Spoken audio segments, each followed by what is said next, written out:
Hey everybody, I'm going to be doing a little talk here on meds and patho of osteoporosis as a introduction and prepare us for the great talk that Dr. Lewicki is going to give for us today. We have really lucky with the experts who come to speak to us. So in osteoporosis, we basically have two types. We have primary and we have secondary. And the two types of primary are senile, which is basically just old age, and postmenopausal. And then there's also secondary, which is from other causes. Drugs can be a big one. So, like glucocorticoids are the most common that we kind of think of. And then disease like hyperparathyroidism is a big one. And there are others, but just kind of keeping in mind that osteoporosis isn't always just related to that. And especially if you have someone with advanced osteoporosis, if they're younger, we should really consider celiac disease, things like that may also be a cause. And so basically osteoporosis is when we have more bone resorption than formation. So basically we're breaking down bone, we're not making enough. So I want to talk about kind of the factors. If you look at it and you think about, I always do, my daughter, she's about 30, and our peak bone mass happens about then. And that is influenced by our nutrition, our hormones, our genetics, and then our physical activity.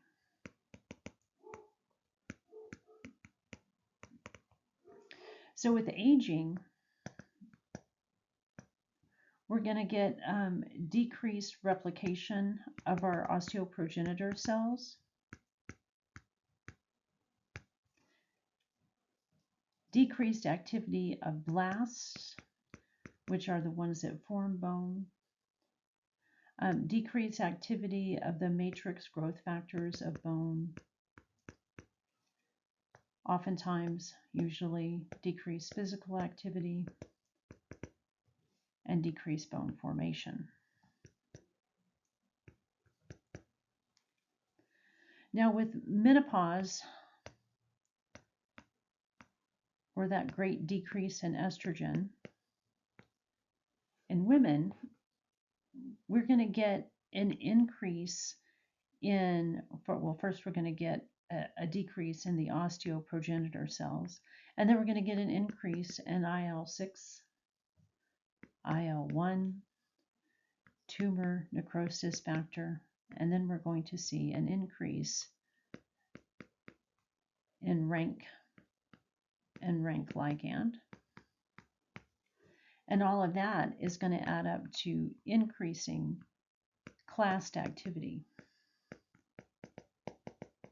So you can see why women have this greater issue with osteoporosis, because they not only get the effects of the hormones causing the increase in class activity, but they get the effects of senile osteoporosis and the decrease in bone formation. So they're not making as much bone, they're breaking down more bone. So that's why it affects women so much more than men. And now I'm going to go in and draw some pictures for you that are probably not going to be, maybe not give you a whole lot, but I think it will just help you kind of understand the medication, which is the biggest point. You don't need to know this in great detail, but I kind of want you to understand how they're interacting with each other. So if we start here and say we're looking at bone, and then we have this little guy here, and he is an osteoblast stromal cell. And he has a little rank receptor on there. And then we have this little guy, which is a classed precursor.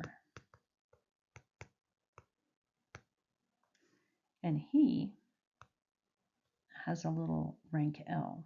So this is rank L, and this is rank. And then we get this other guy called MCSF, which I can't remember what that actually stands for now. I had it in my notes earlier.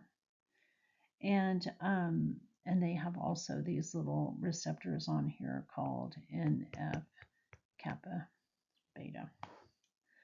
So when all these guys come and interact, they allow for more differentiation influenced by the parathyroid hormone, interleukin 1, glucocorticoids, and that is going to make our osteoclast cell, which is going to break down. As you can see, this is, all part of a negative feedback pathway. So typically, we're supposed to be building bone and breaking it down at the same time. So now if we come in here and look at our bone again, and we have our little stromal cell up here. It's a little blast stromal cell. And we have bone morphogenic factors, things that influence making bone, and sex hormones.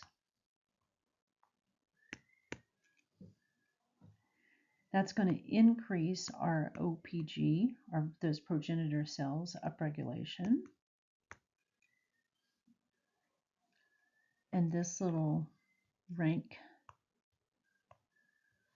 to rank L is going to be blocked. So we have our class precursor. It is also going to block the differentiation for the clasts, and so that helps keeps that in. That helps keep the balance in line when we're dealing with when we have our sex hormones going. So let's talk about how this influences medications. So one of the most common medications that we have that we use in primary care is Prolia. Its other name is denosumab. Nobody calls it that because that's its other name. It is a monoclonal antibody, and it is an antibody to rank L. And so you can see why that helps stop bone breakdown. So it inhibits clast formation. So that is how Prolia works. And then we have the bisphosphonates.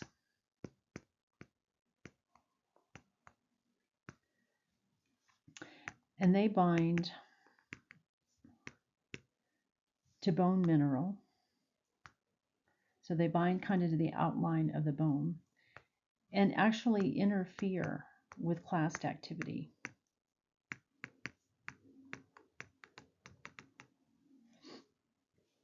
And it kind of stops it from attaching to the bone.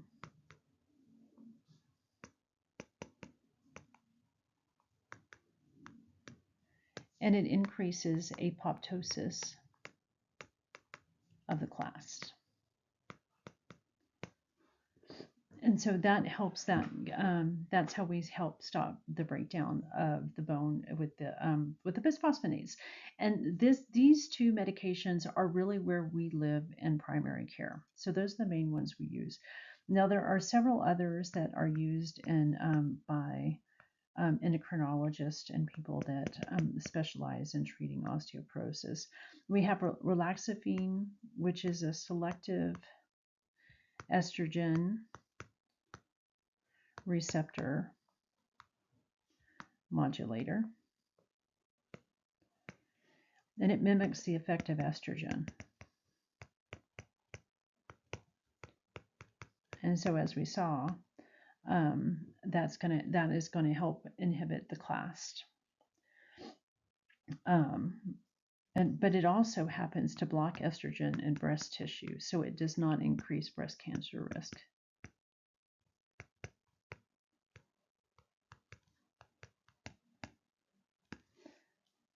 Another one that he may talk about, or at least show us today, is teriparatide, and it mimics PTH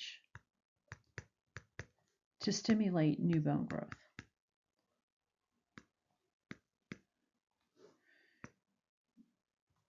So if you'll notice, this one actually stimulates new bone growth. And so that would be what we call an anabolic medication. And he will talk about the use of anabolics. And if you have patients appropriate for that, that'd be best to refer them on. And we have another wonderful long name, abaloparatide. And this one works on the PTH1 receptor. And again, that would kind of do the same thing. It's going to stimulate bone growth. And then lastly, we have romosozumab. It inhibits a protein which we did not cover, and that one is called sclerostin. And sclerostin inhibits bone formation. So by inhibiting sclerostin, it promotes bone formation and stimulates the blast while it inhibits the clast. Okay, that's it for my little talk on postmenopausal osteoporosis. Take the quiz. See you in class.